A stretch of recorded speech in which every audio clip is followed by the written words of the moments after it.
Hello student, स्वागत है आप सभी का हमारे इस channel DNS day night study में। बच्चों, यहाँ पे हम लोग सीयूईटी यूजी में बीएससी बायोलॉजी के कुछ लेक्चर्स हैं जो कि ऑलरेडी मैंने आप लोग को दे दिए हैं। आज हम लोग लेक्चर 3 की बात कर रहे हैं जो कि आखिरी लेक्चर है इस चैप्टर का, जो कि आपका सबसे पहला चैप्टर था रिप्रोडक्शन इन ऑर्गेनिजम्स में।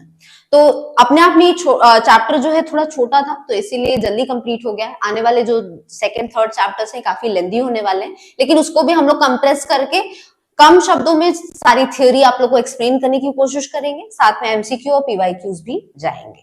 तो बच्चों, आइए देख लेते हैं कि आज का जो ये टॉपिक है सेक्सुअल रिप्रोडक्शन ही चल रहा है। लास्ट के लेक्चर में भी हमने सेक्सुअल रिप्रोडक्शन टॉपिक पे ही बात की थी। इसी को कंटिन्यू करते हुए आज की इस क्लास को हम लोग देखेंगे। ठीक है, आइए स्टार्ट करते हैं। चलिए बिना देरी किए इसको। ठीक, चलिए सबसे पहला है बच्चों यहाँ पे फर्टिलाइजेशन। अच्छा, तो याद करिए हमने लास्ट क्लास में क्या पढ़ा था बच्चों। लास्ट क्लास में हमने बात की थी कि प्री फर्टिलाइजेशन इवेंट्स क्या होते हैं, राइट। इस पे हमने बात की थी कि प्री फर्टिलाइजेशन इवेंट्स क्या होते हैं, मतलब फर्टिलाइजेशन के पहले के क्या इवेंट्स हैं जो कि देखने को हमें मिलते हैं। और ये सारी चीजें हम पढ़ रहे हैं इवेंट्स ऑफ सेक्सुअल रिप्रोडक्शन में, है ना। टॉपिक हमने लास्ट क्लास में शुरू किया था इवेंट्स ऑफ सेक्सुअल रिप्रोडक्शन। तो इसी में हम लोग 3 इवेंट्स की यहाँ बात कर रहे थे, जिसमें पहले इवेंट के बारे में मैंने लास्ट लेक्चर में बता दिया था। अगर नहीं देखे वीडियो तो जाके देख लीजिएगा, क्योंकि कंटिन्यू में है सारी चीजें। थर्ड लेक्चर देख लिया फिर सेकंड देख रहे हैं तो कंफ्यूजन हो जाएगी। तो सेकंड लेक्चर देख लीजिएगा, उसमें मैंने बात की है कि प्री फर्टिलाइजेशन जो है वो कैसे होता है। ठीक, इसमें प्री फर्टिलाइजेशन सबसे पहला इवेंट था जो कि सेक्सुअल रिप्रोडक्शन में होता है। उसके बाद सेकंड इवेंट जो है वो है फर्टिलाइजेशन, जिसको आज हम देखेंगे। और थर्ड इवेंट था पोस्ट फर्टिलाइजेशन इवेंट्स। ठीक है, तो ये चीजें यहां पे है।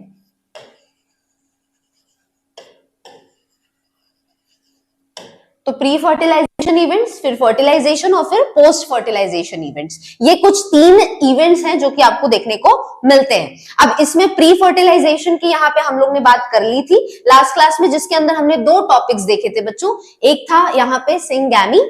ठीक, सिंगैमी का मतलब सिंगैमी तो इसमें, हाँ, तो प्री फर्टिलाइजेशन के पहले तो सिंगैमी मतलब फर्टिलाइजेशन होना, जिसको आज हम लोग देखेंगे यहाँ पे इस क्लास में। तो प्री फर्टिलाइजेशन में हमने बच्चों 2 टॉपिक्स देखे थे। पहले तो गैमेट का बनना, जिसमें हमने जाना था कि गैमेटोजेनेसिस क्या होता है, और दूसरा इसके अंदर सब टॉपिक पढ़ा था हमने गैमेट का ट्रांसफर। 2 चीजें हमने पढ़ी थी, गैमेटोजेनेसिस और गैमेट ट्रांसफर। आज की इस क्लास में फर्टिलाइजेशन देखेंगे, मतलब सिंगैमी के बारे में देखेंगे। अब आप बोलेंगे मैम सिंगैमी क्या है? बच्चों समझ लो, फर्टिलाइजेशन का ये दूसरा नाम है। ठीक, तो प्री फर्टिलाइजेशन के बारे में बता दिया था, गैमेटोजेनेसिस और गैमेट ट्रांसफर। आइए आज सेकंड इवेंट जान लेते हैं सेक्सुअल रिप्रोडक्शन का, जो कि है हमारा यहाँ पे सिंगैमी, मतलब कि फ्यूजन। फ्यूजन किस चीज का? गैमेट का, क्योंकि प्री फर्टिलाइजेशन में ऑलरेडी बच्चों गैमेट जो है वो बन चुके हैं, है ना। तो मोस्ट वाइटल इवेंट, वाइटल मतलब इंपॉर्टेंट, सबसे इंपॉर्टेंट इवेंट सेक्सुअल रिप्रोडक्शन में क्या है? गैमेट्स का फ्यूजन होना, गैमेट्स का साथ आना। ठीक, और इसी प्रोसेस को क्या कहा जाता है और बच्चों? सिंगैमी कहा जाता है। फर्टिलाइजेशन तो बड़ा नोन है आपके लिए, बड़ा आसान है समझना। सिंगैमी वर्ड थोड़ा नया है, तो इसको याद रखेंगे। ठीक है बच्चों, तो सिंगैमी में देखिए वर्ड आता है गैमी। गैमी आपको बायो में कहीं पे भी ये वर्ड मिले, हमेशा इसको दिमाग में आज से बैठा लो कि गैमी का मतलब होता है बच्चों फ्यूजन। ठीक है, तो यहाँ पे क्या हो रहा है? फ्यूजन हो रहा है, गैमेट्स जो है वो साथ में आ रहे हैं। क्लियर है? तो ये चीजें हैं यहाँ पे, तो इसको हम लोग क्या बोलते हैं? सिंगैमी बोलते हैं। फ्यूजन ऑफ गैमेट्स को हम बोलते हैं सिंगैमी। ठीक, जिसके रिजल्ट से बच्चों क्या बनता है? एक डाइप्लॉइड जाइगोट बनता है। डाइप्लॉइड जाइगोट जो कि 2n नंबर में क्रोमोसोम जिसमें पाए जाते हैं। क्योंकि भाई गैमेट्स कैसे हैं? लास्ट लेक्चर में हमने जाना था कि गैमेट्स हमेशा हैप्लॉइड होते हैं, है ना, मतलब n नंबर के गैमेट्स हमेशा होते हैं। अब मैं कहूं एक है जो कि मेल गैमेट है और दूसरा है जो कि एक फीमेल गैमेट है, तो ये जो गैमेट बनना था ये तो गैमेटोजेनेसिस हो गया, गैमेट का फिर ट्रांसफर हुआ, अब हो गया ये सिंगैमी, मतलब दोनों गैमेट साथ आ गए, फ्यूजन हो गया, फर्टिलाइजेशन हो गया।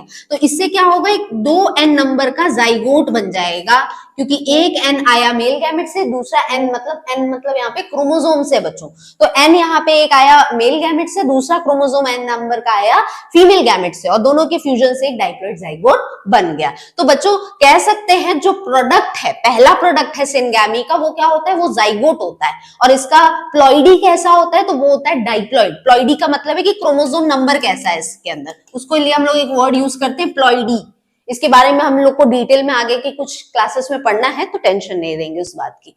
अब फर्टिलाइजेशन में एक बड़ा यूनिक सा एक प्रोसेस होता है, इसको हम लोग बोलते हैं पार्थेनोजेनेसिस। तो आइए जरा इसके बारे में जानते हैं पार्थेनोजेनेसिस होता क्या है। ठीक है, आई होप दिख रहा होगा।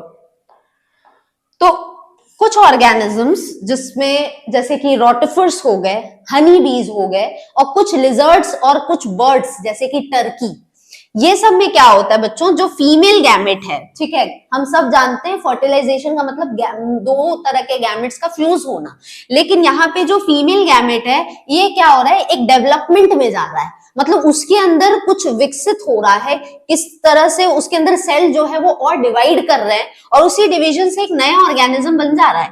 लेकिन देखिए इस डेफिनेशन में कहीं पे भी मेल गैमेट की बात की गई है नहीं, मतलब यहाँ पे जो फीमेल गैमेट है वही डेवलप करके जाइगोट बन जा रहा है और इसको क्या जरूरत हो रही है, फर्टिलाइजेशन की जरूरत नहीं पड़ रही है, विदाउट फर्टिलाइजेशन ये काम हो रहा है। ठीक है, तो इसी को हम लोग पार्थेनोजेनेसिस कहते हैं। एक यूनिक प्रोसेस है जिसमें सिंगैमी होता ही नहीं है, जिसमें दो तरह के गैमेट्स फ्यूज करते ही नहीं है, सिंपली एक फीमेल गैमेट है जो कि आगे चल के डेवलप करके एक नए ऑर्गेनिज्म को जन्म देती है। ठीक, अब यहाँ पे हम सब जानते हैं बच्चों कि मेल गैमेट जो है इसका काम क्या होता है कि अपने जो भी जेनेटिक मटेरियल है वो जाके फीमेल गैमेट को दे, क्योंकि असल में जो डेवलप करता है, जो एक्चुअल में बेबी बनता है वो तो फीमेल गैमेट ही है ना। मेल गैमेट का काम होता है यहाँ पे सिर्फ अपने क्रोमोसोम जो कि इसको दे देना, ठीक, और कोई काम नहीं होता है इस मेल गैमेट का। फर्टिलाइजेशन यही अचीव होती है, तभी हम कहते हैं कि नया प्रोडक्ट बनता है या दूसरी जनरेशन जन्म लेती है। लेकिन यहाँ पे ऐसा है कि कोई भी फर्टिलाइजेशन नहीं हो रहा है, मेल गैमेट है ही नहीं यहाँ पे, बिना मेल गैमेट के फीमेल गैमेट डेवलप कर रहा है और एक नया इंडिविजुअल बना ले रहा है। तो कुछ इस तरह की प्रोसेस को ही हम पार्थेनोजेनेसिस कहते हैं, इसको भी यहाँ पे याद रखिएगा। ठीक है बच्चों, अब यहाँ पे देखिए किसमें किसमें होता है, इसमें एग्जांपल्स इंपॉर्टेंट है, तो याद रखिएगा रोटिफर्स में होता है, हनी बी में होता है, कुछ लिजर्ड्स में होते हैं और बर्ड्स जैसे कि टर्की में होता है। तो इन सभी में पार्थेनोजेनेसिस की प्रोसेस देखने को मिलती है। कैसे होती है प्रोसेस थोड़ा सा समझेंगे। अब मैं कह रही हूं, जैसे हम एक एग्जाम्पल लेते हैं हनी बी का, ठीक है, हनी बी में क्योंकि ये प्रोसेस होती है, तो हम सब जानते हैं बच्चों कि एक होता है, सपोज करते हैं ये एक फीमेल गैमेट है जो कि हनी बी में है, ठीक है।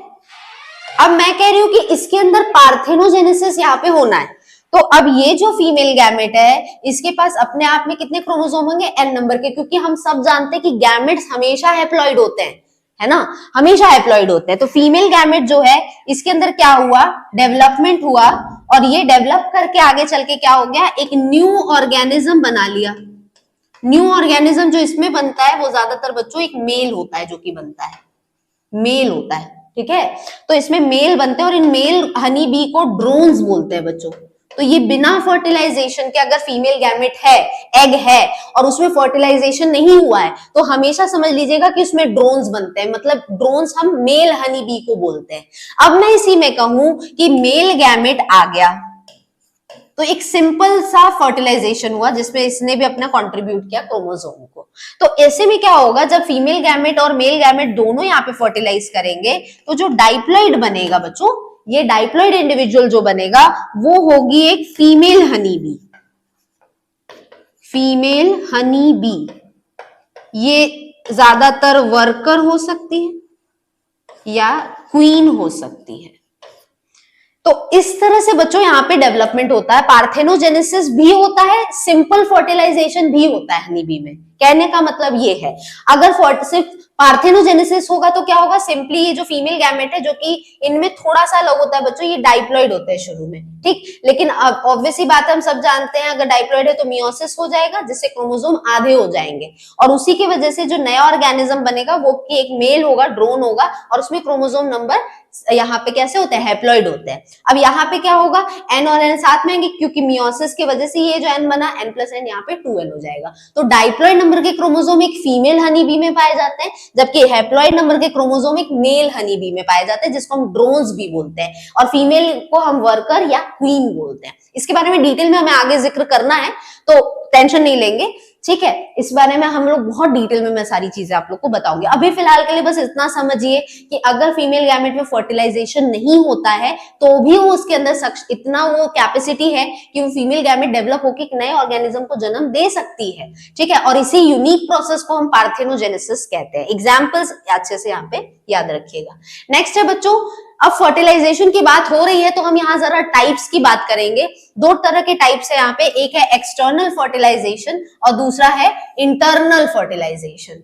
ठीक है, तो इन दो तरह का यहाँ पे फर्टिलाइजेशन है जो हमें देखने को मिलता है। तो ज्यादातर जो एक्वेटिक ऑर्गेनिजम्स है, ठीक है, जो पानी में पाए जाते हैं एक्वेटिक ऑर्गेनिजम्स है, जैसे कि एल्गी है या फिशेस है या एज वेल एज यहाँ पे बात करें एम्फीबियंस है, तो इन सभी में क्या होता है, सिंगैमी होता है, फर्टिलाइजेशन होता है, फ्यूजन होता है। ठीक है, ये ज्यादातर लेकिन जो फर्टिलाइजेशन है वो बाहरी मीडियम में होता है, जो पानी में पाए जाने वाले ऑर्गेनिजम्स है, जैसे कि पानी में, जैसे कि यहाँ पे एल्गी पाई जाती है और ज्यादातर फिशेस पाए जाते हैं। तो एल्गी तो प्लांट है, फिशेस एनिमल है, तो ये सब पानी में पाए जाते हैं। तो पानी की वजह से क्या होता है, ये उस मीडियम का इस्तेमाल करते हैं फर्टिलाइजेशन के लिए, गैमेट्स को ट्रांसफर करने के लिए। तो ऐसे में ज्यादातर फर्टिलाइजेशन बॉडी के बाहर होता है। जैसे हम ह्यूमंस की बात करें तो यहाँ पे क्या है, जब तक स्पर्म जो है वो फीमेल गैमेट एग तक नहीं पहुंचेगा, जो कि बॉडी के अंदर होता है, तो इस तरह की फर्टिलाइजेशन बॉडी के जब अंदर हो रही है तो उसे हम लोग बोलेंगे इंटरनल फर्टिलाइजेशन, बॉडी के अंदर हो रहा है। और जब बॉडी के बाहर होता है यही फर्टिलाइजेशन तो उसे हम एक्सटर्नल कहते हैं। ठीक है, और इस टाइप का जो गैमेटिक फ्यूजन है जिसमें बाहर के एनवायरमेंट में, चाहे वो पानी है चाहे वो हवा है, वहां पे फर्टिलाइजेशन हो रहा है, तो हम उसको एक्सटर्नल फर्टिलाइजेशन कहते हैं। अब ऐसे में कुछ खास चीजें हैं जो कि होती है अगर एक्सटर्नल फर्टिलाइजेशन की बात हो रही है, तो इसमें सबसे जरूरी है बच्चों सिंक्रोनी, मतलब एक लय बना रहे कि जब यहां से मेल गैमेट रिलीज हो रहा है पानी में, उसी समय पे फीमेल गैमेट भी रिलीज हुआ हो। अगर वो सेम टाइम पे ये प्रोसेस नहीं होगी तो क्या फर्टिलाइजेशन होगा? नहीं होगा। ठीक, तो इसीलिए जरूरी है एक सिंक्रोनी बने रहना, एक लय बना रहना। ठीक है, तो इसीलिए ढेर सारे नंबर में गैमेट्स जो हैं वो प्रोड्यूस होते हैं। पहले तो ये ताकि फर्टिलाइजेशन के चांसेस बढ़ जाए, क्योंकि अगर मेल गैमेट ज्यादा नहीं रिलीज हुआ होगा तो चांसेस कम हो जाते हैं कि एक नया ऑर्गेनिज्म या एक नया जाइगोट बनेगा। तो इसीलिए यहाँ पे ये है कि इनटू द सराउंडिंग मीडियम, जो भी मीडियम है, चाहे यहाँ पे हमने पानी ही ले लिया, तो इस सिंगैमी को बढ़ाने के लिए, एनहांस करने के लिए इन दोनों चीजों का ध्यान दिया जाता है कि एक ही टाइम पे गैमेट्स रिलीज हो और मेल गैमेट की संख्या हमेशा ज्यादा हो फीमेल गैमेट से, जब एक्सटर्नल फर्टिलाइजेशन की बात होती है। तो ये आप देखेंगे बोनी फिशेस हो गए, फ्रॉग्स हो गए, इन सभी में ऐसा होता है कि जो नंबर ऑफ ऑफस्प्रिंग्स है, लार्ज नंबर ऑफ ऑफस्प्रिंग्स इसमें बनते हैं। क्यों ऐसा है? क्योंकि यहाँ पे मेल और फीमेल गैमेट जो प्रोड्यूस होते हैं पानी में वो बहुत ज्यादा होते हैं, तो फर्टिलाइजेशन भी ज्यादा होगा, और फर्टिलाइजेशन ज्यादा है तो नंबर ऑफ ऑफस्प्रिंग्स जो है, जो नई जनरेशन है, जो नए बच्चे हैं, वो भी ज्यादा प्रोड्यूस होंगे। ऑफस्प्रिंग वर्ड हम इसका यहाँ पे इस्तेमाल करते हैं। ठीक, एक मेजर डिसएडवांटेज क्या है कि यहाँ पे जो ऑफस्प्रिंग है, जो बच्चा है, जो वो बाहरी इन्वायरमेंट में है, जब वहां पे बन रहा है, तो बच्चा कैसा भी हो, कहीं पे भी डेवलप करे, शुरुआत में वो बहुत नाजुक है ना, तो बहुत ज्यादा हाई चांसेस होते हैं कि अगर एक्सटर्नल फर्टिलाइजेशन हो रहा है तो यहाँ पे जो बेबी है, जो भी बच्चा है, चाहे वो एक फ्रॉग का बच्चा हो या बोनी फिशेस के बच्चे हो, किसी के भी हो, वो बच्चा बहुत सेंसिटिव है। ठीक, अब उसको कोई भी आके, कोई बाहरी ऑर्गेनिज्म आके उसको खा सकता है, मतलब ऐसे में वो बच्चा सुरक्षित नहीं है। तो एक्सटर्नल फर्टिलाइजेशन का एक सबसे बड़ा डिसएडवांटेज यही होता है कि जो बच्चा जब वो प्रोड्यूस होता है, वो बनकर इस दुनिया में आता है, तो बहुत ज्यादा वो वल्नरेबल है कि बाहरी कोई भी प्रेडेटर आके उसको खा सकता है। ठीक है, और उसकी सर्वाइवल पे, उसके जिंदा रहने पे सवाल उठ सकता है और उसको एक खतरा है जान का हमेशा। ठीक है, तो एक एक्सटर्नल फर्टिलाइजेशन का यही एक डिसएडवांटेज है। अगर वही मैं कहूँ बॉडी के अंदर फर्टिलाइजेशन हो रहा है तो बेबी तो ऑलरेडी एक माँ के यूट्रस में डेवलप हो रहा है, माँ की बॉडी के अंदर है, तो वो तो सेफ है ना, लेकिन एक्सटर्नल है तो यही सेफ्टी का इशू आ जाता है। तो बहुत सारे टेरेस्ट्रियल ऑर्गेनिज्म, मतलब जो मैदानी क्षेत्र में, मैदानी एरिया में पाए जाने वाले ऑर्गेनिज्म, उनको हम टेरेस्ट्रियल बोलते हैं। जैसे कि उसमें फंजाई आ रहे हैं, हायर एनिमल्स आ रहे हैं, जैसे कि रेप्टाइल्स, बर्ड्स, मैमल्स, इन सभी में यहाँ पे क्या होता है, सिंगैमी जो है वो होती है, सिंगैमी देखने को मिलेगी। तो चाहे हम लोग लोअर प्लांट्स की क्यों ना बात करें, ब्रायोफाइटा, टेरिडोफाइटा, ठीक है, जिम्नोस्पर्म, एंजियोस्पर्म, सभी में सिंगैमी होता है, सभी में फर्टिलाइजेशन होता है। बस ये है कि लोअर प्लांट में एक्सटर्नल फर्टिलाइजेशन होता है और हायर प्लांट में इंटरनल फर्टिलाइजेशन होता है। अब जैसे यहाँ पे मैं बात करूं ब्रायोफाइट्स की, तो इसको हम लोग कुछ और नाम से भी जानते हैं, जैसे इनको कहा जाता है एम्फीबियंस ऑफ प्लांट किंगडम। क्या कहा जाता है? Amphibians of plant kingdom. ठीक, एम्फीबियंस क्यों कहा गया है? क्योंकि एम्फीबियंस तो हम फ्रॉग को कहते हैं, तो भाई प्लांट किंगडम का इनको फ्रॉग क्यों कहा गया है? ठीक, तो या फिशेस क्यों कहा गया है, मेन ये है। नहीं, एम्फीबियंस तो हम फ्रॉग को बोलते हैं, सॉरी। तो फ्रॉग क्यों कहा गया प्लांट किंगडम का? क्योंकि देखिए फ्रॉग जो है बच्चों, वो पानी में भी रह सकता है, जमीन पे भी रह सकता है। बिल्कुल इसी तरह ब्रायोफाइट वो पहले ऐसे प्लांट थे जो कि जमीन पे भी होते थे, लेकिन फर्टिलाइजेशन के लिए इनको पानी की जरूरत पड़ती थी, इसीलिए इनका नाम पड़ा एम्फीबियंस ऑफ प्लांट किंगडम। जबकि टेरिडोफाइट्स का नाम पड़ा स्नेक्स ऑफ प्लांट किंगडम। इनको स्नेक्स कहा गया प्लांट किंगडम का। तो ये कुछ अलग अलग अल्टरनेटिव वर्ड है जो कि इनको दिया गया अलग अलग प्लांट्स को। ठीक है, तो आई थिंक आपने ये सब 11th में पढ़ा होगा। अब आते बच्चों, ये बात हो गई कि फर्टिलाइजेशन हो गया। ठीक, अब हम लोग यहाँ पे बात कर लेते हैं कि पोस्ट फर्टिलाइजेशन इवेंट क्या है, मतलब फर्टिलाइजेशन के यहाँ पे बाद में क्या होगा। ठीक, पोस्ट मतलब बाद में, फर्टिलाइजेशन के बाद का इवेंट क्या है? तो भाई अभी सबसे पहले हमने प्री फर्टिलाइजेशन में गैमेट बनता दिखा, फिर गैमेट को ट्रांसफर किया।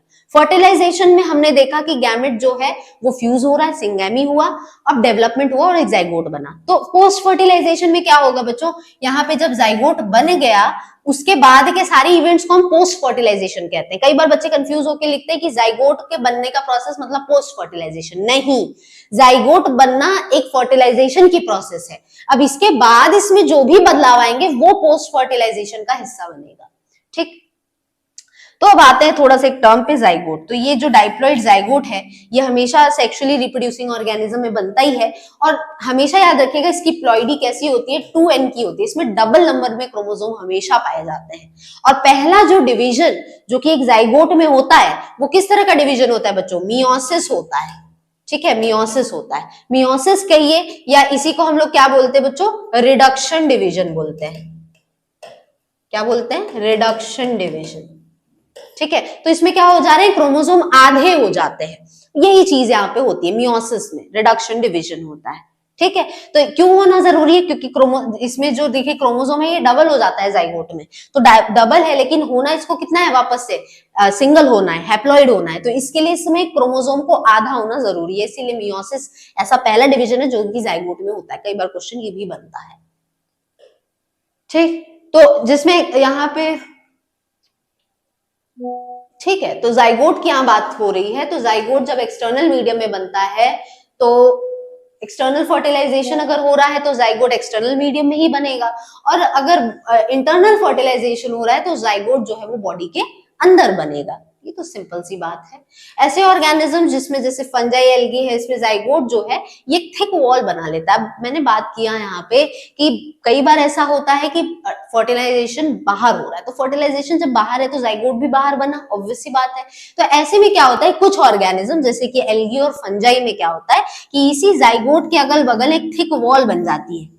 तो वॉल क्या है? वॉल का तो मतलब ही हो गया एक प्रोटेक्शन बन गई। अब प्रोटेक्शन की जरूरत क्यों है? क्योंकि वो जाइगोट अभी बहुत नाजुक है, उसको कोई भी आके खतरा दे सकता है, और खतरा है उसके ऊपर, उसको कोई भी खा सकता है, उसको डैमेज कर सकता है।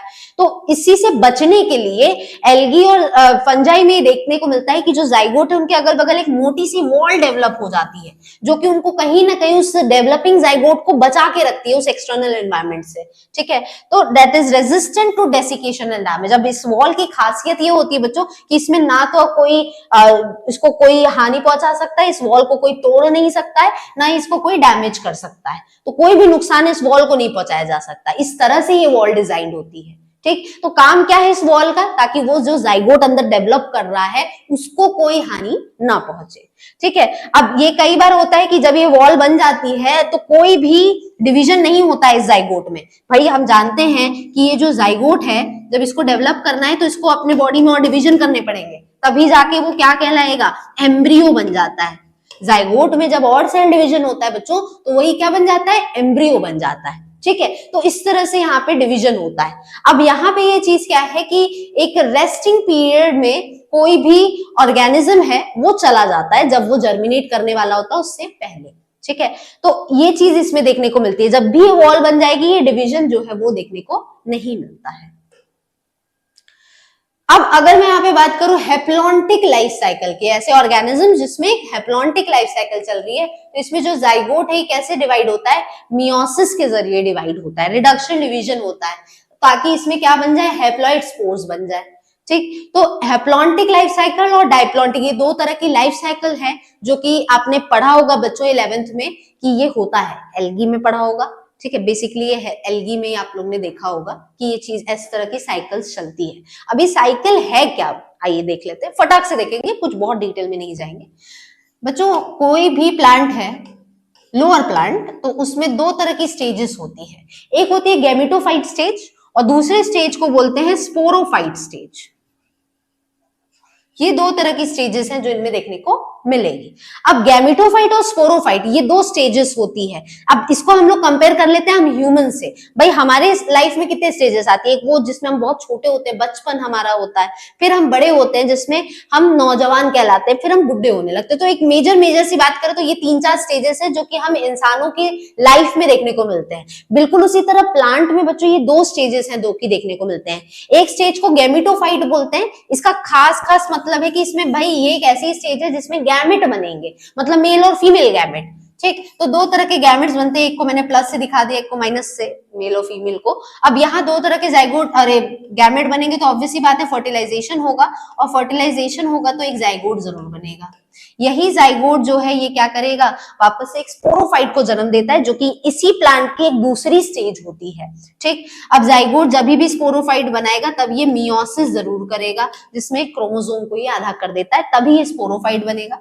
स्पोरोफाइट की खास है बच्चों, इसमें वर्ड छुपा हुआ है स्पोर, मतलब ये वो स्टेज होती है प्लांट की जिसमें प्लांट स्पोर्स बनाते हैं। स्पोर्स और भाषा में कहूं तो सीड भी बोलेंगे हम, हायर प्लांट में यही सीड कहलाता है। और सीड से क्या होता है बच्चों, एक वापस से नया प्लांट बनता है।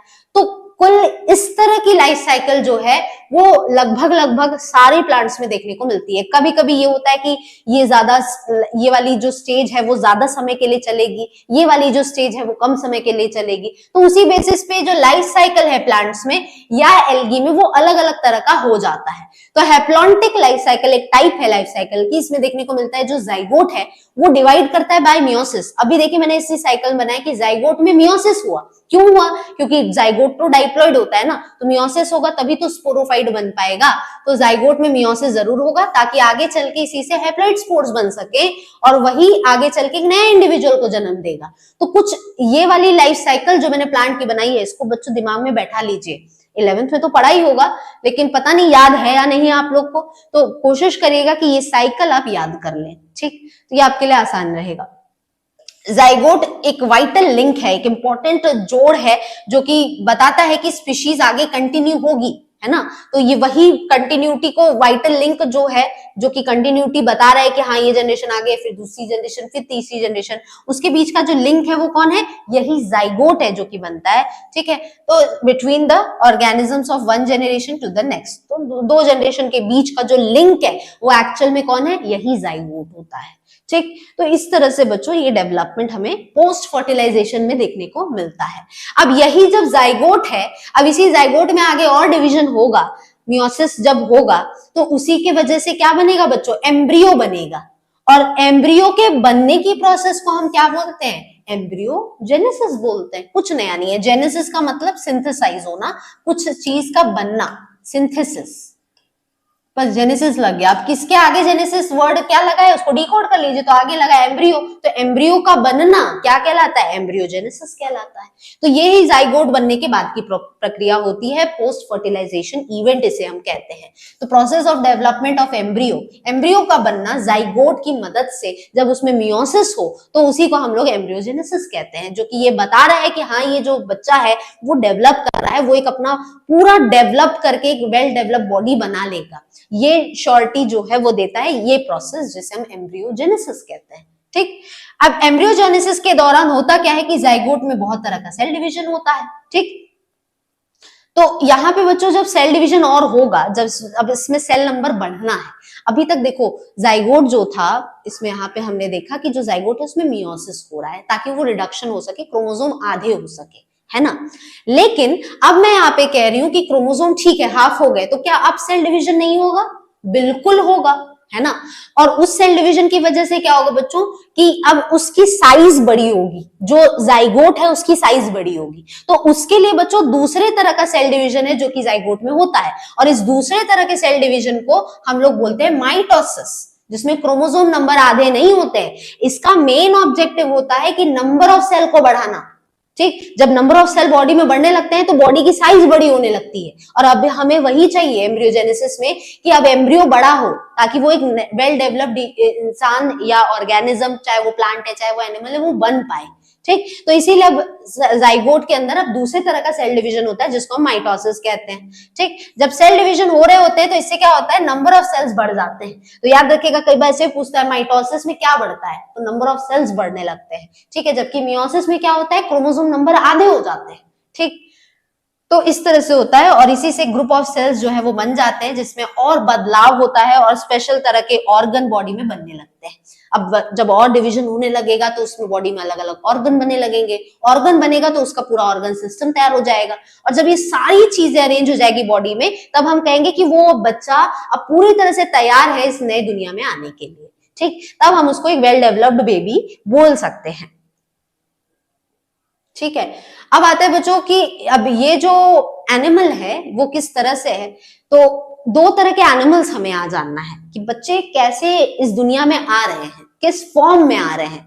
क्या वो जो यहाँ पे फीमेल पेरेंट है उससे जो यहाँ पे न्यू बेबी आ रहा है वो एग है, अंडा के फॉर्म में आ रहा है, या तो वो एक डायरेक्टली एक यंग इंडिविजुअल को जन्म दे रहा है। उस बेसिस पे हमने यहाँ पे दो तरह के एनिमल्स में इसको कैटेगराइज किया है। एक है यहाँ पे ओवीपेरस एनिमल और दूसरा है वीवीपेरस एनिमल्स। ये दो तरह के एनिमल्स हैं। ओवीपेरस एनिमल्स हम किसे बोलते हैं बच्चों, जो कि डेवलप होता है after animals that produces egg. ठीक, तो after two the animals that produce eggs, तो अगर एग प्रोड्यूस करता है कोई भी ऑर्गेनिज्म तो उस तरह के एनिमल को हम बोलते हैं ओवीपेरस। ओवा या ओवी का तो मतलब ही होता है ना एग, ओवम आपने पढ़ा है, ओवा आपने पढ़ा है, तो इस सब का मतलब क्या होता है बच्चों, एग से मतलब होता है। तो अगर ऐसा एनिमल है जो कि अंडे यहाँ पे प्रोड्यूस कर रहा है तो उस तरह के एनिमल को हम लोग यहाँ पे बोलते हैं ओवीपेरस एनिमल। जैसे कि बर्ड्स की हम बात करते हैं, है ना, हेन्स की बात करते हैं, तो इन सभी में क्या होता है कि अंडा होता है जो कि यहाँ पे जन्म लेगा। ठीक, तो दैट मैच्योर, अब यही मैच्योर होंगे और फिर यही अंडा फूटता है तो अंदर से जो भी एक न्यू बॉडी डेवलप हो चुकी होती है वो बाहर आ जाती है। ठीक है, अब ये जो फर्टिलाइज या जो एग है वो फर्टिलाइज भी हो सकता है और अनफर्टिलाइज भी हो सकता है। तो ये दोनों तरह के एग जो है ये प्रोड्यूस करते हैं जो भी ओवीपेरस एनिमल्स होते हैं। अब ये जो है इसमें इंटरनल या एक्सटर्नल फर्टिलाइजेशन भी हो सकता है। कुछ जरूरी नहीं है कि फर्टिलाइजेशन बॉडी के अंदर हुआ है या बॉडी के बाहर, दोनों ही केस में अंडे जो है वो प्रोड्यूस होते हैं इन एनिमल्स के जरिए, तो दोनों ही चांसेस होते हैं। अब अगर मैं विविपेरस एनिमल्स की बात करूं तो ये डायरेक्टली क्या करते हैं, ऐसे एनिमल है जो कि बर्थ देते हैं, जो कि जन्म देते हैं कि यंग इंडिविजुअल को, ये अंडे जन्म नहीं दे रहे हैं, ये एक नए बेबी को डेवलप कराते हैं। जैसे ह्यूमंस की हम बात करते हैं तो ह्यूमंस में क्या होता है, जो एक फीमेल होती है वो एक बच्चे को जन्म देती है। ठीक है, उसमें अंडा नहीं प्रोड्यूस होता है। ठीक, तो इसमें अगर यही एग प्रोड्यूस होता है तो ओवीपेरस, एक यंग वन प्रोड्यूस होता है तो विविपेरस। अब इसमें यहाँ पे देखा था हमने कि ये फर्टिलाइज या अनफर्टिलाइज एग भी प्रोड्यूस कर सकते हैं, लेकिन इसमें हमेशा एक फर्टिलाइज एग प्रोड्यूस होता है जिससे ये पता चलता है कि जो भी इंडिविजुअल है वो यंग है, काफी नवजात जिसे आप कहते हैं वो है। इसमें इंटरनल फर्टिलाइजेशन ही होगा, कोई चांसेस, जैसे हमने ओवीपेरस में बात की कि इंटरनल या एक्सटर्नल दोनों तरह के फर्टिलाइजेशन हो सकते हैं, बट जब हम बात विविपेरस एनिमल की करते हैं तो इसमें सिर्फ और सिर्फ इंटरनल फर्टिलाइजेशन होता है। अंडरगो इंटरनल फर्टिलाइजेशन, बॉडी के अंदर जब फर्टिलाइजेशन होगा। ठीक, और भी कुछ डिफरेंसेस है। देखिए जो डेवलपमेंट है जाइगोट का वो हमेशा कहाँ होगा, फीमेल बॉडी जब ने अंडे को जन्म दिया उसके बाद उसमें डेवलपमेंट होता है, जबकि ह्यूमंस में केस में या विविपेरस एनिमल के केस में जो जाइगोट है उसका डेवलपमेंट कहाँ चलता है, फीमेल बॉडी के अंदर ही चलता है। ठीक, तो डेवलपमेंट में भी डिफरेंसेस है। ओवीपेरस में देखें तो जो एम्ब्रियो है वो न्यूट्रिएंट्स कहाँ से लेता है, योक से लेता है। जैसे हम अंडे की बात करें, जो लोग अंडा खाते हैं उन्हें पता होगा अंडे के अंदर दो पार्ट होता है, एक पीला कलर का पार्ट होता है और एक व्हाइट कलर का पार्ट होता है। वो जो पीला वाला पार्ट होता है ना बच्चों, उसी को योक कहते हैं। उसी योक से, उसी अंडे के उसी हिस्से से जो बेबी उसके अंदर डेवलप होने वाला है वो वहीं से न्यूट्रिशन लेता है, वो इस पीले वाले हिस्से से जिसे आप योक कहते हैं। जबकि यहाँ पे क्या है, जो एम्ब्रियो है वो कहाँ से न्यूट्रिएंट लेता है, मदर की बॉडी से ही लेगा। मदर जो खा रही है वही न्यूट्रिएंट न्यूट्रिशन उस बच्चे तक भी पहुंचेगा। तो इस तरह से न्यूट्रिशन लेने का डिफरेंस होता है। सर्वाइवल के चांसेस मतलब रहने की संभावना, बचने की संभावना जो होती है वो कम होती है ओविपेरस में, क्योंकि अंडा को जन्म दे दिया गया, अब कोई भी आ सकता है, कोई बाहरी ऑर्गेनिज्म आके उस अंडे को खा सकता है, तो सर्वाइवल के चांसेस कैसे हो गए, कम हो गए। जबकि यहाँ पे बचने की संभावना बहुत ज्यादा होती है, क्योंकि भाई जो बच्चा है वो माँ की बॉडी के अंदर है, तो बचने की संभावना बढ़ जाती है। ओविपेरस में एग्जांपल्स की बात करें तो इसमें बर्ड, जितने भी बर्ड्स हैं, रेप्टाइल्स, ये सब अंडे देते हैं कि नहीं, है ना। एम्फीबियंस जितने हो गए, ज्यादातर फिशेस, कुछ इंसेक्ट्स, सब ये अंडे देते हैं, ठीक है, तो ये ओविपेरस कहलाएंगे। ज्यादातर जितने मैमल्स हैं वो सब क्या होते हैं, वो एक नए शिशु को जन्म देते हैं, वो एक यंग इंडिविजुअल को जन्म देते हैं। तो जितने मैमल्स होते हैं, तो मैमल्स में आप देखते ही हैं कि इसमें आप बात करें तो ह्यूमंस तो एक सबसे अच्छा एग्जाम्पल है, उसके अलावा मंकीज है, एप्स है, ये सब भी क्या होते हैं, एक नए छोटे शिशु को जन्म देते हैं, उसमें अंडा नहीं प्रोड्यूस होता है, ठीक। तो ये डिफरेंसेस हो गए ओविपेरस और विविपेरस एनिमल्स में। एनिमल्स देखिए इनको कैटेगराइज किया इनटू ओविपेरस एंड विविपेरस किस बेसिस पे कि डेवलपमेंट जो है जाइगोट का वो कहाँ हो रहा है, आउटसाइड या इनसाइड, उसी बेसिस पे हमने ये दोनों डिफरेंसेस जो थे वो देख लिए। और इस तरह से कि भी कि फर्टिलाइज्ड है कि अनफर्टिलाइज्ड है, तो हमने देखा ओविपेरस में दोनों चांसेस हो सकते हैं, जबकि विविपेरस में यही चांस होगा कि फर्टिलाइज्ड ही होगा एग, ठीक। तो उसी बेसिस पे हमने ये दोनों डिफरेंसेस देख लिए। अब एम्ब्रियोजेनेसिस की बात हमने एनिमल्स में तो कर ली, अब आते हैं स्पेसिफिकली बात कर लेते हैं कि यही एम्ब्रियोजेनेसिस प्लांट्स में कैसे होता है, ठीक। तो प्लांट्स में देखिए कि जैसे कि फ्लावरिंग प्लांट्स की हम बात करेंगे, मतलब कि हम बात कर रहे हैं इधर एंजियोस्पर्म्स की, है ना। इन्हीं को फ्लावरिंग प्लांट्स कहते हैं ना बच्चों। जो सबसे मॉडिफाइड प्लांट है वो एंजियोस्पर्म्स ही है। तो इसमें क्या होता है, जो जाइगोट है ये कहाँ डेवलप होता है, इनसाइड द ओव्यूल। ओव्यूल के अंदर ये जाइगोट है जो कि डेवलप करता है, और फर्टिलाइजेशन के बाद सेपल, पेटल, स्टेमन ये सब क्या होते हैं, झड़ के गिर जाते हैं। ये सब क्या है बच्चों, सेपल, पेटल और स्टेमन, भाई पंखुड़ियां जो होती है फूल में उसे हम पेटल कहते हैं। पंखुड़ी के नीचे देखा होगा बच्चों आपने एक व्हाइट कलर, ग्रीन कलर का जो बेस होता है उसको हम सेपल कहते हैं। जैसे मैं इधर बना लू, एक एग्जाम्पल ले लेते हैं, ये फ्लावर है,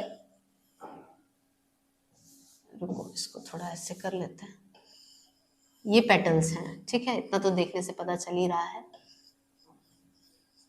ठीक। अब इसके अलावा इस पेटल के जो नीचे होता है, उसके नीचे जो होता है ग्रीन कलर का एक पार्ट होता है, इस तरह से रहता है, इसको हम सेपल कहते हैं। और इस सेपल और पेटल के अंदर पाए जाते हैं रिप्रोडक्टिव ऑर्गन्स, ठीक है। और कोई कलर ले लें क्या, इसमें से एक होता है फीमेल रिप्रोडक्टिव ऑर्गन जो कि बॉडी में एकदम सेंटर में पाया जाता है, जिसको आप पिस्टल या कार्पल भी बोलते हैं। और एक होता है मेल रिप्रोडक्टिव ऑर्गन जिसे हम स्टेमन बोलते हैं, ठीक है। चलो मान लिया इधर दो है ये, तो ये हो गया एक स्ट्रक्चर एक फ्लावर का, ठीक। अब इसी फ्लावर में आप देखेंगे बच्चों कि जो ये पार्ट है, इसको, ये जो बीच का ये वाला पार्ट है, इसी को हम ओवरी बोलते हैं, ठीक है। और इसी ओवरी के अंदर ही पाया जाता है एक ओव्यूल, ठीक है, इसको हम लोग बोलते हैं ओव्यूल। तो ये देखिए यही इधर सेंटेंस में दिया हुआ था कि यहाँ पे क्या है, फ्लावरिंग प्लांट्स में जो जाइगोट है वो किसके अंदर डेवलप करता है, इस ओव्यूल के अंदर होता है जाइगोट, ठीक है। ये ओवरी है, ये ओव्यूल है, और ओव्यूल के भी अंदर पाया जाएगा जाइगोट, वही जाइगोट डेवलप होता है फर्टिलाइजेशन के बाद। लेकिन क्या हो जाता है, अब जैसे हम लोग बात करते हैं कि एंथर है, ये मेल रिप्रोडक्टिव ऑर्गन है, तो यहाँ से जितने पॉलिन ग्रेन है ये निकल के आते हैं और स्टिग्मा के ऊपर बैठ जाते हैं। अब कोई एक ही पॉलिन ग्रेन जो होगा वो एक पॉलिन ट्यूब बनाएगा और इस ओव्यूल के अंदर पहुंचने की कोशिश करेगा, ठीक। उसी को हम बोलते हैं फर्टिलाइजेशन, भाई पॉलिनेशन जिससे आप आम शब्दों में कहते हैं, जिसमें मेल गैमेट जो है फ्लावर के केस में एक पॉलिन ग्रेन होता है जो कि एक स्टिग्मा के ऊपर जाता है और उसको फर्टिलाइज करता है। तो फर्टिलाइजेशन की जब ये प्रक्रिया खत्म हो जाती है तो तुरंत बाद क्या होता है, ये जो सेपल है, ये जो ग्रीन वाला पार्ट है, इसी को हम सेपल बोलते हैं, और ये जो पेटल है ये दोनों ही क्या होते हैं, झड़ जाते हैं। कुछ केस में ऐसा भी होता है लेकिन कि सेपल रह जाते हैं। जैसे कि मैं बात करती हूँ बैंगन की, तो जो बैंगन होता है उसमें देखा होगा आपने इस तरह से ऊपर रहता है और ये अंदर का फ्रूट रहता है, तो आप ये वाला पार्ट खाते हैं लेकिन ये वाला पार्ट भी तो रहता है उस पे। तो कुछ प्लांट्स ऐसे भी होते हैं जिनमें फ्रूट बनता तो है लेकिन सेपल नहीं झड़ता है। टमाटर में भी देखिए ऐसे ही होता है, टमाटर में भी ये चीज देखने को मिलती है ना, ये क्या है, ये सेपल है, पेटल जबकि झड़ चुका है, और जो आप फ्रूट खा रहे हैं या वेजिटेबल खा रहे हैं वो एक्चुअल में आप ये वाला पार्ट होता है फूल का जो आप खाते हैं, ठीक है, ज्यादातर केस में। तो इस तरह से एम्ब्रियोजेनेसिस हमें देखने को मिलेगा कि जब फर्टिलाइजेशन हो गया तो जो जाइगोट है वो डेवलप करेगा, जो कि इस ओव्यूल के भी अंदर होता है। ये ओवरी है जो कि फ्रूट बन जाता है, ये जो अंदर का ओव्यूल वाला पार्ट है ये सीड बनता है, और सीड के भी अंदर पाया जाता है कौन, जाइगोट, जो कि डेवलप करता रहता है। ये वही जाइगोट है बच्चों, जब आप बीज को लगाएंगे ना, मतलब आपने ये ओव्यूल जब लगाया ना मिट्टी में, तो उसके अंदर से देखा होगा एक नया प्लांट जन्म लेता है। तो ओव्यूल के अंदर वाला जो ये हिस्सा है उसी को हम लोग यहाँ पे क्या बोलते हैं, उसी को हम लोग यहाँ पे कहते हैं कि ये जो ओव्यूल के अंदर से डेवलप हो रहा है वो और कुछ नहीं, यही जाइगोट है, डेवलपिंग जाइगोट है या एम्ब्रियो है, ठीक। इस तरह से देखने को मिलेगा। जो अब डिटेल में हम लोग प्लांट्स के बारे में आने वाले सेकंड चैप्टर में डिस्कस करेंगे ही, तो बहुत ज्यादा डिटेल में भी नहीं जा रही हूँ, सेकंड चैप्टर की बात करेंगे तो उसमें जाएंगे। पिस्टल मतलब जो फीमेल पार्ट है फ्लावर का, मतलब ये वाला पार्ट, ठीक है, इसी को हम लोग पिस्टल भी बोलते हैं और इसी को हम कार्पेल भी बोलते हैं, ठीक है। तो पिस्टल या जो कार्पेल है ये हमेशा अटैच रहता है प्लांट से, क्योंकि भाई वही तो हिस्सा है जो कि फ्रूट बनेगा या वेजिटेबल बनेगा। अब जाइगोट जो डेवलप कर रहा है, डेवलप करके क्या बन जाता है, एम्ब्रियो बन जाता है, और ओव्यूल डेवलप क्या कर जाता है, सीड। पहले ही बोल चुकी हूँ कि ये जो ओव्यूल है ये सीड बनता है, और ओवरी वाला पार्ट जो है वो फ्रूट बनता है, और इन दोनों के अंदर पाया जाता है जाइगोट, ओव्यूल के अंदर, और वही जाइगोट बन जाता है एम्ब्रियो। उसी को हम क्या बोलेंगे, एम्ब्रियोजेनेसिस कहेंगे, जो कि प्लांट्स में देखने को मिलता है, ठीक है। अब यहाँ पे देखिए ये डायग्राम बहुत इंपॉर्टेंट है, एनसीईआरटी में आपको मिल जाएगा। तो ये जो ओवरी है ये हम सब जानते हैं, अभी बताया थोड़ी देर में पहले, कि जो ओवरी पार्ट है वही फ्रूट बनता है, जो सबसे बाहरी पार्ट है बच्चों ये वाला पार्ट, ठीक है, ये जो ऑरेंज कलर का बनाया है ये वाला जो पार्ट बनाया है इसी को हम बोलते हैं ओवरी। तो ओवरी क्या बन जाएगा, फ्रूट बन जाएगा ये वाला पार्ट। अंदर का ओव्यूल क्या बन जाएगा, सीड, और उसी ओव्यूल के अंदर क्या रहेगा, इधर मेंशन तो कराया ही था, ये ओवरी, अच्छा लेबल गलत हो गया थोड़ा सा, चलो इसको ध्यान नहीं देंगे, ठीक है। ये ओवरी एक्चुअल में बाहर वाला पार्ट है, ठीक। तो हम सब जानते हैं कि जो ओवरी है वही क्या बनेगा, फ्रूट बन जाएगा, और अपने ऊपर एक थिक मोटी सी वॉल डेवलप कर लेता है। हम फ्रूट्स कोई भी खाते हैं तो उसके ऊपर एक मोटी सी परत होती है ना, जो अलग अलग कलर की पाई जाती है, और उसी मोटी वॉल को हम क्या बोलते हैं बच्चों, पेरिकार्प बोलते हैं। कार्प का मतलब क्या होता है बच्चों, कार्प का मतलब याद रखिएगा फ्रूट होता है, ठीक है।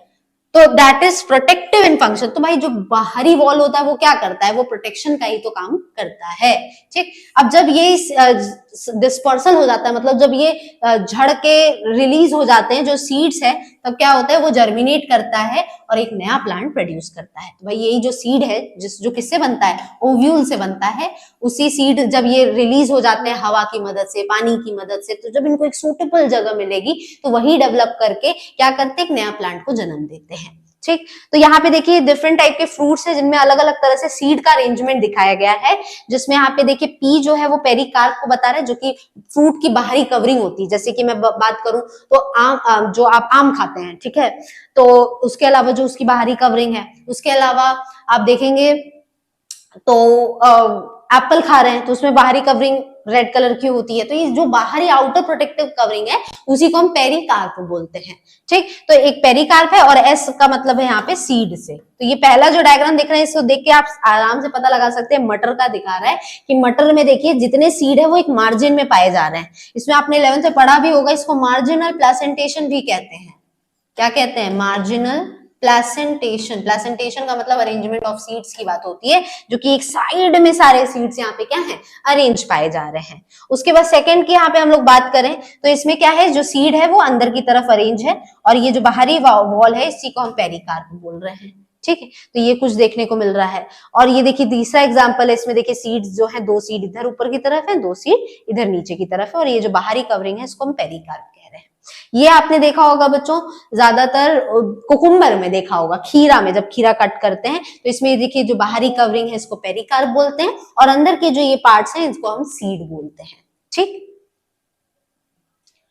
अब आते हैं बच्चों फटाफट से क्वेश्चंस पे, ठीक है। आई होप आज का जो जितना टॉपिक मैंने बताया, पोस्ट फर्टिलाइजेशन इवेंट जितने भी मैंने बताया है वो क्लियरली समझ में आ गए होंगे, है ना। यहाँ पे आज का जो ये चैप्टर ये कंप्लीट होता है। आइए फटाफट से इसके कुछ क्वेश्चंस देख लेते हैं, ठीक। सबसे पहला दिया हुआ फेनोमेनन ऑफ पार्थेनोजेनेसिस क्या है, पार्थेनोजेनेसिस जो है उसके फेनोमेनन को कैसे हम टर्म कर सकते हैं, कैसे जान सकते हैं चारों ऑप्शन में। पहला दिया है आर्टिफिशियल फर्टिलाइजेशन, ऐसा कुछ है क्या? नहीं, फर्टिलाइजेशन तो होता ही नहीं है, बिना फर्टिलाइजेशन के डेवलपमेंट है। दूसरा है egg is fertilised by sperm, भाई यहाँ पे दोनों गैमेट्स तो बात होती ही नहीं है। पार्थेनोजेनेसिस जब मैंने बताया तो मैंने बोला मेल गैमेट होते ही नहीं है, तो ये भी ऑप्शन गलत होगा। चौथा दिया है sperm dies before fertilisation, fertilisation के पहले स्पर्म जो है वो मर गया, तो ऐसा भी नहीं होता है। तीसरा दिया है एग अंडरगोस क्लीवेज, क्लीवेज का मतलब होता है डिवीजन, तो एग के अंदर डिवीजन होता है वो भी बिना फर्टिलाइजेशन के, तो आई थिंक ये स्टेटमेंट है जो साथ में जाएगा, है ना, बाकी सारे स्टेटमेंट गलत है। कई बार ऐसा होता है बच्चों एक्यूरेट आंसर नहीं मिलता है तो एलिमिनेट करने की कोशिश किया करिए, बाकी आंसर्स को हटाने की कोशिश करिए। ठीक, चलो सेकंड क्वेश्चन पे आते हैं। Male gamete of a rice plant, एक राइस का प्लांट है, उसके अंदर 12 क्रोमोसोम्स पाए जा रहे हैं उसके न्यूक्लियस के अंदर। ठीक है, अब क्रोमोसोम नंबर बताइए जो कि फीमेल गैमेट में होंगे, जाइगोट में होंगे एंड द सेल्स और सीडलिंग्स में होंगे। तो ये नंबर पूछ रहा है कि अगर प्लांट में 12 क्रोमोसोम है जो कि राइस के प्लांट में पाए जा रहे हैं, तो ये बताइए कि एक फीमेल गैमेट में, एक जाइगोट में और एक सीडलिंग में कितने कितने क्रोमोसोम्स पाए जा सकते हैं। तो भाई जितने भी यहाँ पे, अगर मैं कह रही हूँ कि मेल गैमेट राइस प्लांट का है उसके पास 12 क्रोमोसोम्स है, तो ऑब्वियस ही बात है फीमेल गैमेट के पास भी कितने होंगे, 12 क्रोमोसोम्स ही पाए जाएंगे, है ना। गैमेट में तो एक ही नंबर के क्रोमोसोम होता है, ऐसा नहीं है कि मेल गैमेट में डबल है और फीमेल गैमेट में सिंगल, ऐसा नहीं है। तो मेल गैमेट में अगर 12 है तो फीमेल गैमेट में भी 12 होंगे। अब जाइगोट का पूछ रहा है, तो बच्चों जाइगोट कैसे बनता है, जब मेल और फीमेल गैमेट फ्यूज करते हैं, और जाइगोट हमेशा कैसा होता है, 2n नंबर में होता है। अब यहाँ n क्या है, 12 है, और जाइगोट में 2n होता है डबल नंबर में, तो 12 का डबल कितना हो जाएगा, 24, क्योंकि जाइगोट हमेशा कैसे बनता है, मेल और फीमेल गैमेट के फ्यूजन से। तो 12 और 12 जब साथ आके जाइगोट बनाएंगे तो ये जो जाइगोट है इसमें कितना नंबर हो जाएगा, 2n, मतलब कि 24। तो जाइगोट में कितना हो गया, 24 हो गया। तो पहले का आंसर फीमेल गैमेट में हो गया 12, उसके अलावा जाइगोट में हो गया 24। अब पूछ रहा है सीडलिंग में कितने होंगे। तो बच्चों जब जाइगोट बन जाता है, तो मैंने बताया था जाइगोट में मियोसिस हो जाता है तुरंत, ताकि इसमें क्रोमोसोम नंबर वापस से उतने ही हो जाए जितने पेरेंट्स में थे। तो जब इसमें मियोसिस होगा तो वापस से 24 कितना हो जाएगा, 12 हो जाएगा। ठीक, अब उसी प्लांट में तो सीडलिंग बनेगा या सीड बनेगा, तो उस सीड में कितना होगा, 12 ही तो क्रोमोसोम होंगे वापस से। तो कुछ ये पैटर्न है जो कि आपको फीमेल गैमेट, जाइगोट और सीडलिंग में क्रोमोसोम नंबर को देखने को मिलेगा। तो ऑप्शन कौन सा जा रहा है बच्चों इसमें, 12, 24, 12, 12, 24, 12, ये वाला पहला वाला, है ना।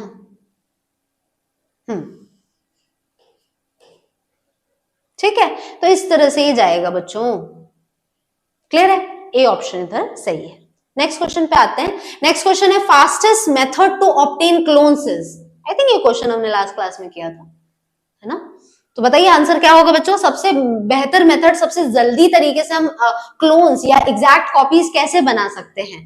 ठीक है, तो ये आपका वेजिटेटिव रिप्रोडक्शन हो जाएगा, है ना, क्योंकि इससे क्या होता है, ये प्लांट्स में होता है जिससे एग्जैक्ट कॉपीज प्लांट्स की बनती है। तो क्वेश्चन आई थिंक किया हुआ है, चलो कोई बात नहीं, आ गया तो कर लेंगे।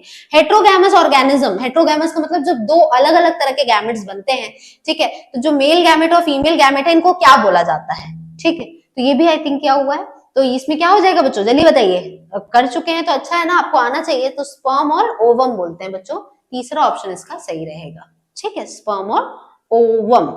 चलो आगे बढ़ते हैं, नेक्स्ट क्वेश्चन पे आते हैं। अच्छा ये क्वेश्चन नहीं है, ये बच्चों एक टेबल है जिसको आपको याद करना है, बहुत इंपॉर्टेंट है। जैसे देखिए यहाँ पे दिया हुआ है, हर एक इंडिविजुअल का नाम दिया है और साथ में इसके क्रोमोसोम नंबर है जो कि दिए हुए हैं। ठीक है, तो यहाँ पे आप देखेंगे कई बार क्वेश्चन पूछता है कि मैक्सिमम नंबर ऑफ क्रोमोसोम किस प्लांट में पाए जाते हैं। तो याद रखिएगा बच्चों, ये ऑफियोग्लॉसम में पाए जाते हैं। ये एक तरह का फर्न होता है, टेरिडोफाइट्स में आता है, और इसके पास 630 क्रोमोसोम होते हैं। ये हैप्लॉइड नंबर के क्रोमोसोम्स है, कितने होते हैं, 630। ठीक, तो इसमें देखिए दो टेबल बनी हुई है, इसमें देखिए कहीं कहीं सबके सामने एक डैश है। तो जो पहला टेबल है वो बता रहा है एक डाइप्लॉइड कंडीशन को, डाइप्लॉइड नंबर के क्रोमोसोम को, और जो दूसरा टेबल है वो बता रहा है हैप्लॉइड नंबर के क्रोमोसोम को। ठीक है, तो अगर ह्यूमंस में बात करूं तो डाइप्लॉइड नंबर ऑफ क्रोमोसोम्स कितने होते हैं, 46 होते हैं। तो हैप्लॉइड कितने हो जाएंगे, एन नंबर में कितने हो जाएंगे, ये 23 हो जाते हैं। हाउसफ्लाई में क्या है, हैप्लॉइड में 12 है, तो डबल हो जाएगा, 12 है ना, तो हाँ ठीक है, तो हैप्लॉइड में 6 हो जाएगा। तो इस तरह से आपको ये कर लेना है। ऐसे ऑफियोग्लॉसम की बात की गई है तो ये डैश करके 630 है, मतलब 630 इसका हैप्लॉइड नंबर में है। तो डाइप्लॉइड नंबर में कितना हो जाएगा बच्चों, ये हो जाएगा ये 1260। ठीक है, ठीक सही है ना। ठीक। तो इसी तरह से बच्चों ये बाकी प्लांट्स का दिया हुआ है, एनिमल्स भी इसमें दिए हुए हैं, इन सभी के डाइप्लॉइड और हैप्लॉइड नंबर के क्रोमोसोम्स दिए हैं, इसको आप अच्छे से याद कर लेंगे, ठीक है, ये आपके लिए हेल्पफुल रहेगा। नेक्स्ट है बच्चों डाइप्लॉइड जाइगोट किससे बनता है? Form by the fusion of male and female gamete. अच्छा ये नहीं दिया, बोल रहे डाइप्लॉइड जाइगोट जो बनता है वो मेल और फीमेल गैमेट के फ्यूजन से बनता है। तो इस प्रोसेस को क्या बोलते हैं बच्चों, जल्दी बताइए? फर्टिलाइजेशन ही ना बोलते हैं, है ना। बडिंग तो नहीं बोलेंगे, पॉलिनेशन भी नहीं बोलेंगे, स्पोर भी नहीं बोलेंगे। स्पोर्स कैसे होते हैं बच्चों? हैप्लॉइड होते हैं, याद रखिएगा इस चीज को। फर्टिलाइजेशन के लिए हम और एक वर्ड क्या यूज करेंगे? सिनगैमी। गैमी मतलब फ्यूजन, किसका? दो तरह के गैमेट्स का। चलो नेक्स्ट क्वेश्चन पे आते हैं। ठीक है, हो गया, सारे क्वेश्चन हो गए।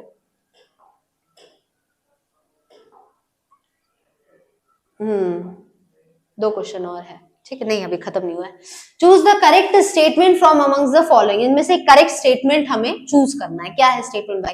पहला दिया डायोशियस हर्माफ्रोडाइट ऑर्गेनिज्म सिर्फ एनिमल्स में देखने को मिलते हैं। तो बच्चों दो तीन टर्म्स हमने लास्ट क्लास में देखे थे। डायोशियस क्या होता है, मोनोइशियस क्या होता है, हर्माफ्रोडाइट क्या होता है, होमोथैलिज्म क्या होता है और हेटेरोथैलिक क्या होता है ना, ये टर्म्स देखे थे। अब पूछ रहा है डायोशियस हर्माफ्रोडाइट ऑर्गेनिज्म जो है ये सिर्फ और सिर्फ एनिमल्स में देखने को मिलते हैं। तो बच्चों डायोशियस मतलब तो यूनिसेक्सुअल होता है कि नहीं? तो ये स्टेटमेंट तो गलत है, क्योंकि डायोशियस जो है इसमें यूनिसेक्सुअल होता है, इसको हम हर्माफ्रोडाइट नहीं कहते, ये स्टेटमेंट गलत है। दूसरा दिया है dioecious organisms are seen only in plants, ये भी तो नहीं होता है। डायोशियस मतलब यूनिसेक्सुअल कंडीशन, है ना। तो क्या यूनिसेक्सुअल कंडीशन सिर्फ एक ही ऑर्गन, एक ही तरह का सेक्सुअल पार्ट एक ही प्लांट में सिर्फ पाया जाता है, एनिमल्स में क्या नहीं होता है? बिल्कुल होता है, तो ये भी स्टेटमेंट गलत है। तीसरा दिया है dioecious organisms are seen in both plant and animal, मतलब यूनिसेक्सुअल कंडीशन जो है वो दोनों में देखने को मिलती है, प्लांट और एनिमल में। बिल्कुल सही, ये स्टेटमेंट सही लग रहा है। चौथा क्या है? Dioecious organisms are seen only in vertebrates, तो ये भी गलत है, सिर्फ वर्टिब्रेट्स में क्यों देखने को मिलेगा? तो डायोशियस मोनोइशियस आई थिंक आपको बच्चों याद होगा। मोनोइशियस मतलब होता है, मोनोइशियस मतलब क्या होता है बच्चों? बाइसेक्सुअल कंडीशन को हम बोलते हैं, जिसमें एक ही बॉडी में दोनों तरह के ऑर्गन्स पाए जाते हैं। और इसी बाइसेक्सुअल कंडीशन के लिए हम एक और वर्ड यूज करते हैं, हर्माफ्रोडाइट, ठीक है। और इसी का उल्टा डायोशियस होता है, जिसका मतलब होता है यूनिसेक्सुअल, ठीक है। तो इस तरह से इसको याद रखेंगे। तो स्टेटमेंट जो सही है एकदम वो रहेगा आपका ऑप्शन नंबर सी स्टेटमेंट एकदम सही दिया है, ठीक। नेक्स्ट क्वेश्चन की तरफ बढ़ेंगे। नेक्स्ट क्वेश्चन है, which of the following is a post fertilisation event in flowering plants. Flowering plants में एक पोस्ट फर्टिलाइजेशन इवेंट इनमें से कौन सा है? Transfer of pollen grain, transfer तो बच्चों एक प्री फर्टिलाइजेशन इवेंट का टाइप है, तो ये तो नहीं होगा। एम्ब्रियो डेवलपमेंट दिया है। तीसरा दिया है फॉर्मेशन ऑफ फ्लावर, फ्लावर का बनना क्या होता है? नहीं, ये भी नहीं होगा। Formation of pollen grain, gamete का बनना तो गैमेटोजेनेसिस है, जो कि एक प्री फर्टिलाइजेशन का हिस्सा है। तो एम्ब्रियो डेवलपमेंट के साथ हम जाएंगे, है कि नहीं? एम्ब्रियोजेनेसिस हम इसी को बोलते हैं, एम्ब्रियो डेवलपमेंट को, जो कि फर्टिलाइजेशन के बाद होता है, पोस्ट फर्टिलाइजेशन में होता है, ठीक है। तो ऑप्शन बी सही होगा। A gamete from a diploid parent, ठीक है, डाइप्लॉइड पेरेंट है मतलब 2n टाइप का पेरेंट है, ठीक है। उससे जो गैमेट बनेगा वो ऑब्वियसली बात है हैप्लॉइड होता है, ये हम सब जानते हैं। Then from a haploid parent will be, अगर यही पेरेंट को अगर हम हैप्लॉइड कर दें, जैसे एक कंडीशन तो हम सब जानते हैं कि पेरेंट डाइप्लॉइड होते हैं और उनसे जब गैमेट बनता है तो वो हैप्लॉइड हो जाता है। लेकिन यहाँ कंडीशन लिखिए कि then from a haploid parent will be, लेकिन अगर पेरेंट ही हैप्लॉइड है तो उससे जो गैमेट बनेगा वो कैसा होगा? तो ऑब्वियसली बात है बच्चों, वो आपका कैसा रहेगा? हैप्लॉइड ही ना रहेगा भाई। गैमेट्स की कंडीशन कैसी होती है कि गैमेट्स हमेशा हैप्लॉइड होते हैं। तो अगर मैं कह रही हूँ पेरेंट भी हैप्लॉइड है तो कोई मियोसिस की जरूरत ही नहीं है, और सिंपली माइटोसिस से यहाँ पे क्या हो जाएगा? इसी से गैमेट बन जाएंगे। तो गैमेट तो हमेशा हैप्लॉइड ही रहने हैं, देखो कंफ्यूज हो सकते हैं आप, ठीक है। तो हैप्लॉइड ही रहेंगे, ऑप्शन नंबर बी जाएगा, ठीक है। इसका हाफ नहीं होना है, ऐसा नहीं, कंफ्यूज नहीं होइएगा, ठीक है। तो ये बच्चों यहाँ पे सारे क्वेश्चंस हो गए। आई होप जितनी चीजें मैंने यहाँ पे पढ़ाई है आपको अच्छे से समझ में आई होगी। आज की क्लास बच्चों यहीं पे खत्म होती है। अच्छा, जाने से पहले बच्चों आप लोग को कोर्स के बारे में चीजें बता दूं, अगर आप नए हैं अभी इस चैनल पे आए हैं तो बता दूं, हम लोग का CUET का सामर्थ्य बैच जो है ये स्टार्ट हो चुका है। इस कोर्स के अंदर आप लोग को हमारे syllabus classes, medium class medium जो है हिंदी इंग्लिश दोनों में आपको बाइलिंगुअल दिख ही रहा था, PDF मिल चुका है। डाउट सेशन लाइव आपको कराए जाएंगे अगर जरूरत पड़ती है। चैप्टर वाइज टेस्ट और प्रैक्टिस सेट, PYQs आपको दिख ही रहे हैं, MCQs कराए जा रहे हैं और chapter wise test practice set मिल ही रहे हैं।